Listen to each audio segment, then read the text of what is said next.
Missile responsable du crash du MH17, Moscou prêt à mener des expertises supplémentaires. La défense russe a insisté sur l'authenticité des documents présentés ce lundi, qui prouveraient que le missile ayant abattu le Boeing malaisien 777 dans le Donbass appartenait aux forces armées de l'Ukraine.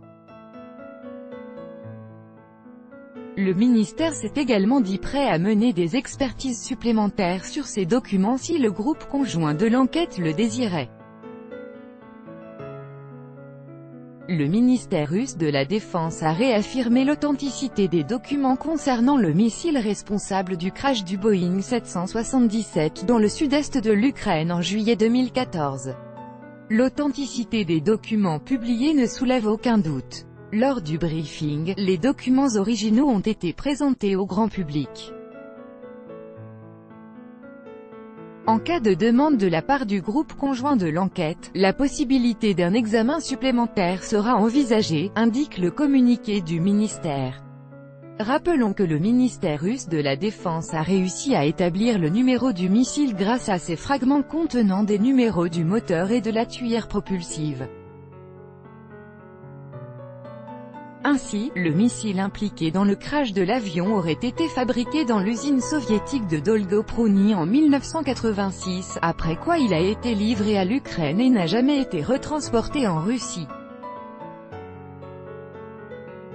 Un Boeing 777 de la Malaysia Airlines effectuant un vol d'Amsterdam à Kuala Lumpur s'était écrasé le 17 juillet 2014 dans la région de Donetsk où l'armée ukrainienne menait une opération contre les forces d'autodéfense de la République populaire autoproclamée de Donetsk.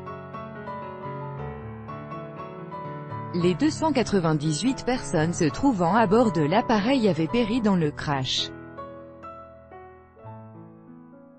D'après les membres du groupe d'enquête, JIT, l'avion a été abattu par un missile solaire Buk tiré depuis le territoire qui était à l'époque contrôlé par les insurgés.